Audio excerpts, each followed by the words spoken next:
सच्ची घटना पर आधारित एक कहानी, टोटका। या अल्लाह, अमावस की इस काली अंधेरी रात में किसी बच्चे का इस खौफनाक तरीके से रोना, यह क्या बला है। अम्मी बुरी तरह डर गई थी उस खौफनाक आवाज से जो हमारे घर की पछीत से आ रही थी। लाइट चली गई थी। हम और अप्पी घुप अंधेरे में चिराग जलाए उसके आसपास बैठे पत्रिकाएं पढ़ रहे थे। अप्पी कह रही थी कि ऐसी काली रातों में टोटका करने वाले टोटके को चौराहों पर छोड़कर चले जाते हैं, इसलिए अंधेरों में संभल कर चलना चाहिए। और मेरा कहना था कि टोटका और जादू सिर्फ डरावनी कहानियों में असर करता है, असल जिंदगी में ऐसा कुछ ना होता। अभी हमारी बहस तेजी पर आ ही रही थी कि इन खूंखार आवाज़ों से हमारे होश उड़ गए थे।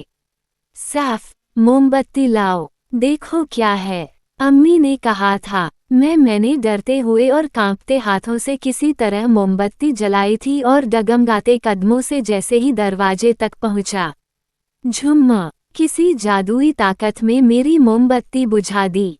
दूसरी बार मैं मोमबत्ती फिर जला कर ले गया तो वह फिर बुझ गई। अब तो मुझे भी यकीन हो गया कि किसी ने तगड़ा टोटका टामर करा रखा है। तीसरी बार मोमबत्ती जलाने पर वह फिर वहीं उसी जगह जाकर बुझ गई तो मैं जड़ हो गया। अम्मी, मोमबत्ती नहीं जल रही। पड़ोसियों के घर जाकर घबराते हुए अम्मी ने टॉर्च मांगी, वजह बताई तो वह लोग एक दूसरे पर गिरने लगे। अरे, हो सकता है कि कोई आम बच्चा ही हो और कोई कमबख्त छोड़ गई हो यहाँ। ये बात समझाने पर उनके घर टॉर्च बरामद हुई। अब हम सब इकट्ठे होकर बाहर आए। विडंबना ये थी कि वहाँ सारी औरतें ही थीं और मैं ही एक मर्द था उनकी नज़र में। अपनी नज़र में तो मैं 15 साल का एक पिद्दी था और कुछ नहीं। कहाँ भरा पूरा शहर छोड़कर पापा ने इस वीराने जंगल में घर बनवा लिया। मेरी अक्ल उस दिन को कोस रही थी जब हम अपना किराए का मकान छोड़कर इस घर में आए थे जहाँ चारों तरफ पेड़ और मैदान थे और सिर्फ हमारे घर के सामने एक घर बना था जिसमें लोग रहते थे। बाहर आकर मेरी हिम्मत और जवाब देने लगी, भला कोई आम बच्चा इस कदर खूंखार तरीके से रोता है। 1 मिनट ठहरो, एक काबिल आपा बोल पड़ी, अगर यह बच्चा है तो इसे पालेगा कौन? यह फैसला भी इन्हें इसी आफत में करना था। मैं तो हरगिज न रखूंगी, क्या पता क्या हुआ, कोई शैतानी अमल होगा तो। बोलने वाली को मेरी कमजोर सी जान पर बिल्कुल भी तरस नहीं आया था जो आगे बढ़कर इन चीखों की असलियत जानना चाहता था। अरे, कोई पाल ही लेगा अगर बच्चा हुआ तो, नहीं तो यतीम खाने भी भिजवा सकते हैं। इस वक्त तो अल्लाह अल्लाह करो। मेरी बहनों, अम्मी के इन बोलों से मुझे थोड़ा ढांढस बंधा था।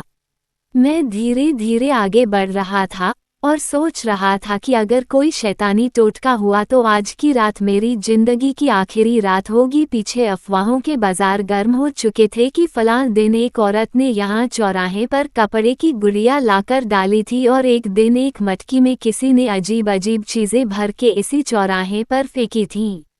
मेरी जान सूख रही थी। मैं सोच रहा था कि काश इन औरतों की तरह मेरी भी अकल बंद हो जाती और जबान चल जाती तो कम से कम किसी मुसीबत में पड़ने पर मैं चिल्ला तो सकूंगा। मेरे साथ ये आफत थी कि डर की हालत में मेरे हलक से आवाज़ निकलनी बंद हो जाती थी। मेरी जान जाने ही वाली थी। बच्चे की वो खौफनाक चीखें हर पल तेज होती जा रही थी, लेकिन नज़र में बच्चा तो क्या, बच्चे की लंगोट भी नहीं आ रही थी। ऐसा सिर्फ जादू से ही मुमकिन है, दिमाग बार बार यही कह रहा था। हाय रे, मेरा दिल हलक में आ गया। सामने की झाड़ी से 2 जानवर कूदकर इधर उधर भागे थे। अरे, जे तो बिल्लियाँ हैं। सामने वाली नुसरत आपा ने जैसे कोई किला फतह किया हो, वो इतनी जोर से चिल्लाई थीं। आई, बिल्लियाँ लड़ रहीं, कतई इंसान की तरह चीखे हैं ये कमबख्तें भी। किन्हीं मोहतरमा ने अपने कीमती ज्ञान का पिटारा खोला, जो ज्ञान अब तक ये छिपाए बैठी थीं, और दुनिया भर के टोने टोटके की दहशतनाक कहानियां सुना सुनाकर हमारी आधी जान इन्होंने सुखा दी थी। अच्छा, तो बिल्लियाँ जब लड़ती हैं तो ऐसी इंसानों जैसी आवाज़ें निकालती हैं। मेरी जानकारी में ये इजाफा उस दिन पहली बार हुआ था।